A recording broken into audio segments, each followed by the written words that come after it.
Hey, how's it going, everybody, and welcome back to the SFS channel. My name's Gavin, and today we've got some waiver wire pickups for Week 5 fantasy football action with 5 must-target names across various positions here. These are guys last week that impressed me, either have elevated situations, maybe it's an injury, we've got some next man up mentality type stuff going on, and we've got players stepping into the limelight here that are going to be getting some action here in the coming weeks and add value to our fantasy roster. So, with that being said, drop down, give today's video a like, and click that subscribe button if you're new around here. Let's hit that intro and get straight in to our first must-add player.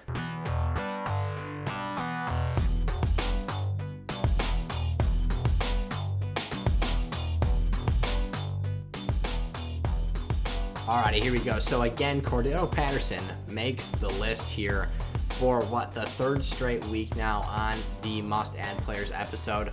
But how could you not add him at this point? I mean, the touchdown production has been astronomical, and the usage has been staggering. He's in some different fantasy apps out there. You can play him at different positions. He's basically a wide receiver running back hybrid. He takes a legitimate amount of carries out of the backfield, but he does most of his work as a pass catcher. He's almost a J.D. McKissick type player, but even so, J.D. is more of a running back than he is a receiver, despite how much he lines up in the slot as a pass-catching weapon. I see kind of Kenneth Gainwell becoming that next up-and-coming style of player, but Cordarrelle Patterson's a player we've known for years. I mean, his name has always been in the return game.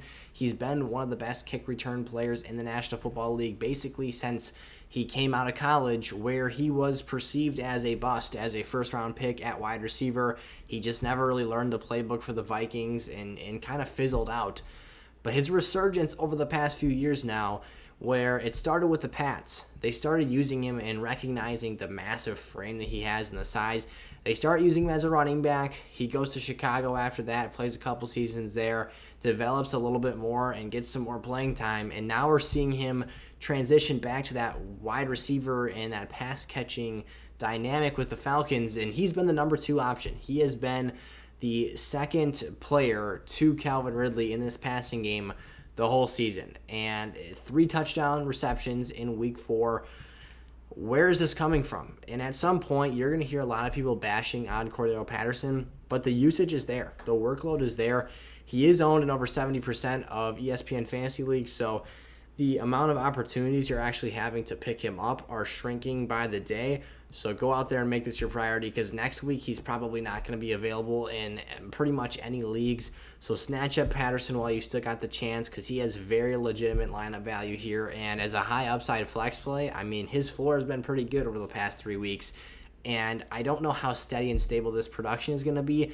But again, he has been the number 2 option in this offense, let alone the running or passing game. So the only player right now who's producing more than him, and actually Calvin Ridley is technically, from a raw statistical production standpoint, behind Cordarrelle Patterson's numbers.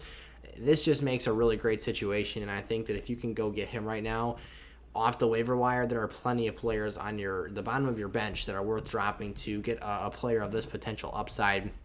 Randall Cobb for the Green Bay Packers. How about Cobb stepping up here in week 4 against the Pittsburgh Steelers and having, I don't want to call it a breakout game, because we've all seen him do really good things for this Packers passing game back in his first stint with the team for the first 8 years of his career. But I think he stepped up and re-seized that number 2 pass-catching workload in this Aaron Rodgers-led offense.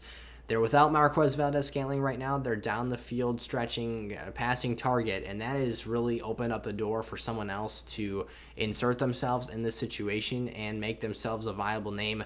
Aaron and Randall have chemistry. They are really good friends. They were one of the best quarterback and slot wide receiver combos for years. And until Randall's career kind of got derailed by injuries and he bounced around a couple franchises in Texas the last few years, he hasn't been the same player. But coming back now with Green Bay, he's been healthy to this point in the year. He started to pick up his production, and then again, that breakout quote-unquote performance with 2 touchdowns. He caught 5 of his 6 passes. He had 69 receiving yards, 2 touchdowns. It was a great game. It was a feel-good story, and you see Aaron and Randall out there getting the job done. I think that Randall can close the door here and establish himself as the season-long wide receiver 2 in this passing offense if he can just maintain this level of production until MVS comes back off the injury reserve, and this will make a solid here and there flex play for lineups the rest of this season. Damien Williams. Now, this is the next man up mentality that I referred to in the intro. And we might even have two circumstances of next man up mentality. So David Montgomery injures his knee. That opens up a door because he's probably not going to be available to start here in week 5. Damien Williams is the next man up. Now, he also sustained a slight injury to his lower body, and he's kind of up in the air as well. We're not 100% sure if Damien Williams is going to be available for us this week, but if he's not, Khalil Herbert's the next name to look for. In that circumstance, I'm not super excited about adding and starting Khalil Herbert, but he is worth a roster spot at the very least in deeper leagues before we learn more on Damien Williams. But Damien Williams could have arguably been the Super Bowl MVP 2 seasons ago for the Kansas City Chiefs, the way he closed that game out against the San Francisco 49ers. He's in the later stages of his running back shelf life. He's in his 30s now.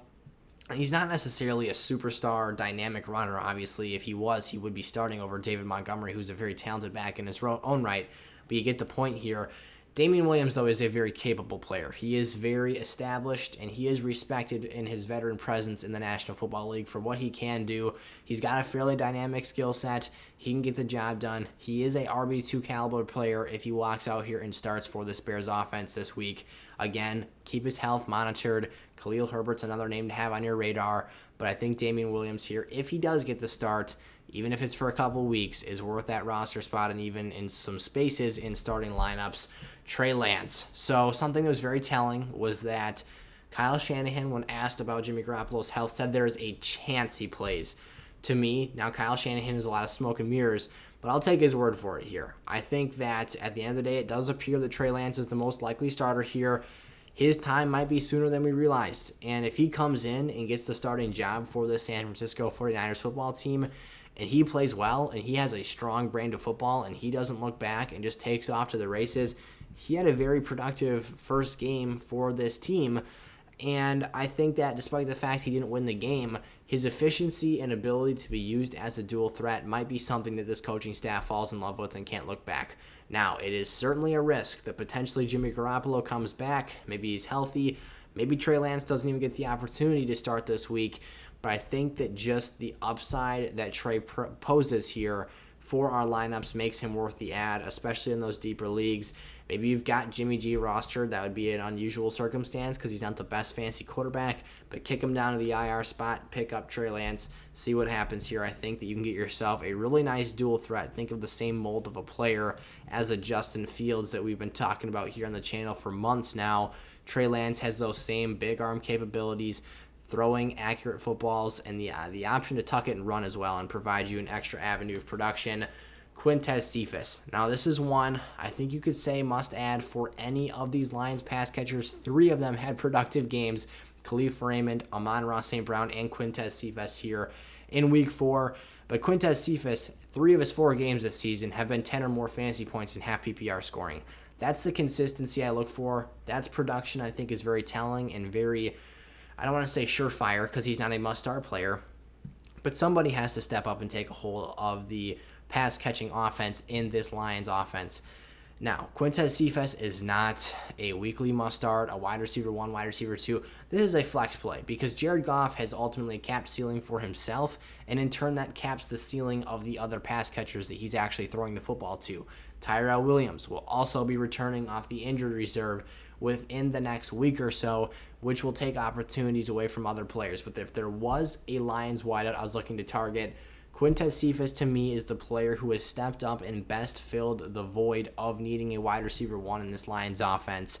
I think that there's still a little bit left to be said before we can have a final verdict here, whether it is Amon-Ra St. Brown, Khalif Raymond had 2 touchdowns last week. Whatever the case might be, Quintez is the wide receiver I feel safest and most comfortable with right now, so if you had to roster one, he'd be the name to go out and look for me. And then Kadarius Toney for the New York Giants. He isn't technically a starter yet. That's the thing that makes this so hard. But with Darius Slayton and Sterling Shepard missing last week's games, Kadarius came out and played in the slot and was very, very productive. He had 6 of 9 receptions, so targeted 9 times, caught the ball 6 of them, had 78 yards, no touchdowns. So what we saw was pretty encouraging, and I've been waiting for him to finally get out there, get moving. and have the option to produce quality fantasy numbers for us, and he got the job done. Now, so did John Ross, who walked out there and got that starting role in the absence of the other two starters. But hopefully, being the fact that Kadarius is a first-round pick, that he showed some promise, that he was able to be used in a dynamic fashion as a slot player, will work his way up this lineup. Maybe he takes over for Darius Slayton, knocks him down to the bench, and we see Kadarius Toney kind of take over as the dink and dunk and get run after catch type player, which can be a very productive role. We've seen Jalen Waddle thrive so far this season being used in that way. So 6 names here. We called it 5 in the intro, but 6 must-add players for this week. I think these are all very well suited for your fantasy rosters, and you should go pick them up if you've got the chance. Let me know if you've got questions down below about any drops or potential roster moves that you're thinking about making here in week 5. Alrighty, thank you all so much for watching today's episode. If you enjoyed, make sure you give this video a like and click that subscribe button if you're new around here. Also, make sure you have that bell turned on so you're never late for a new video or episode, as I post a ton of fantasy content every week, and I'd hate for you to miss out on that. But with that being said, I'll see you guys tomorrow. Peace out.